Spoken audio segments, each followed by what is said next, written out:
एक मथुरा में एक वैष्णव आए, उनकी पत्नी का नाम था किशोरी, और एक रोग होने के कारण पत्नी का देहावसान हो गया। पधार गई उनकी पत्नी। इतना प्रेम करते थे अपनी पत्नी से कि अपनी पत्नी की विरह में याद में मथुरा से रोना प्रारंभ किया, और रोते रोते रोते विहंगम वन में रोते रोते कब बरसाना पहुंच गए उनको नहीं पता था। कोई भक्त नहीं थे किशोरी जी के, कोई भगत नहीं थे, पत्नी के भक्त थे। रोते रोते जब बरसाना पहुंचे ना, और हाँ किशोरी, अरे तुम कहां चली गई, मुझे छोड़ के क्यों चली गई, अरे मेरी किशोरी जल्दी आ जाओ, मैं कैसे रहूंगा तुम्हारे बिन। ऐसे करके जब रोने लगे तो निकुंज में विराजमान तप्त कांचन गौरांगी श्री राधे वृंदावनेश्वरी आप पूछती हैं ललिता जी से, हे ललिते, ये मेरे नाम को गाकर के इतना करुण क्रंदन कौन कर रहा है, कौन रो रहा है मेरे नाम को गाके। तो ललिता जी कहती हैं, अरे श्यामाजू, आपको नाम नाय गा रो है, अपनी घरवारी के काजे रो है,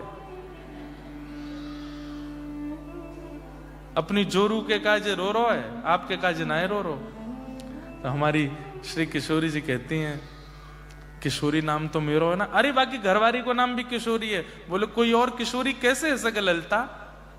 किशोरी मतलब जो सदा किशोर अवस्था में ही रहे उनको किशोरी कहते हैं, जो कभी युवा ना होती हूं।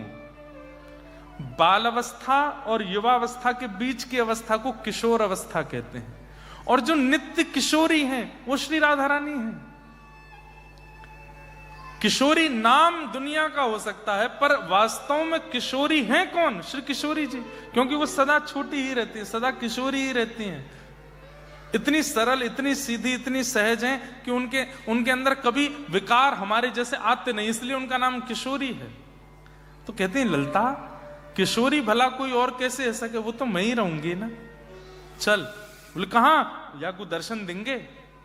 अरे ये तो कभी आपके दर्शन करवे भी नहीं आयो, यानी तो कभी आपको कोई नियम नहीं कियो, साधन नहीं कियो, जप नहीं कियो, परिक्रमा नहीं करी।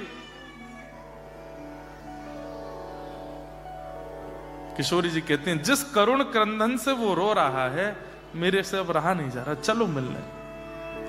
और बंधुओं, रोते हुए उस व्यक्ति के सन्मुख किशोरी जी प्रकट हो गई, जिन राधा रानी के दर्शन करने के लिए देवता आदि भी तरसते रहते हैं। किशोरी तेरे चरणन की रज पा, जहाँ रज को ब्रह्मादिक तरसत, जहाँ रज को ब्रह्मादिक तरसत,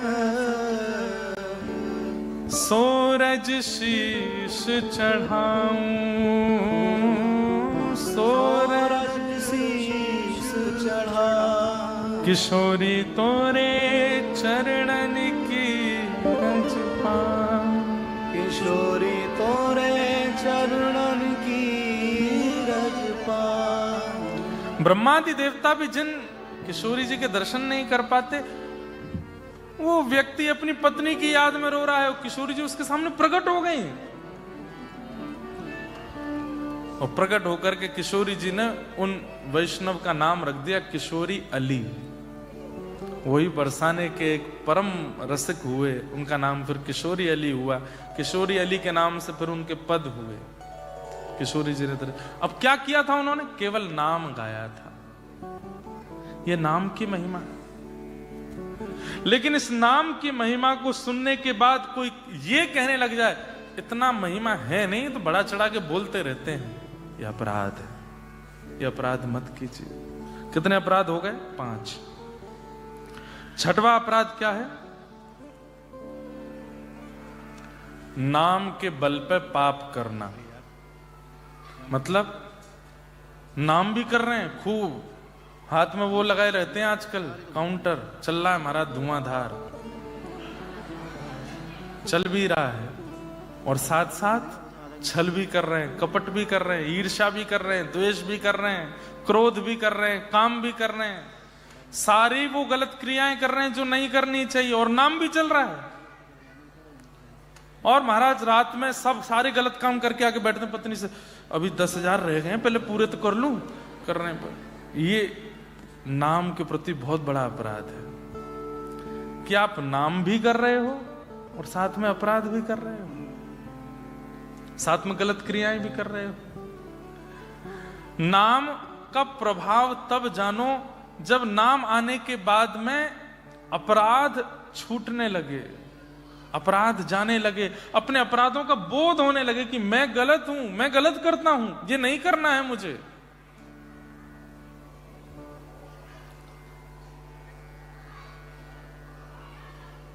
मैया तेरे पांव पड़ूं एक बार हरि बोल, मैया तेरे पांव पड़ूं एक बार हरि बोल। श्री नित्यानंद महाप्रभु, श्री चैतन्य महाप्रभु बंगाल की धरती पर नाम नहीं गाते थे लोग।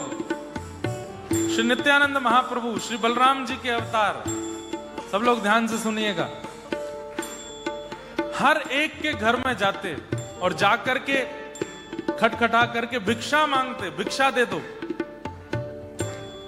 घर से माताएं बहनें निकल के आती, आटा दाल चावल लेके आती, बाबा झोला करो, डाल देती हैं। तो नित्यानंद महाप्रभु झोला आगे करके कहते, दाल की चावल की आटे की भिक्षा नहीं चाहिए, तो क्या चाहिए?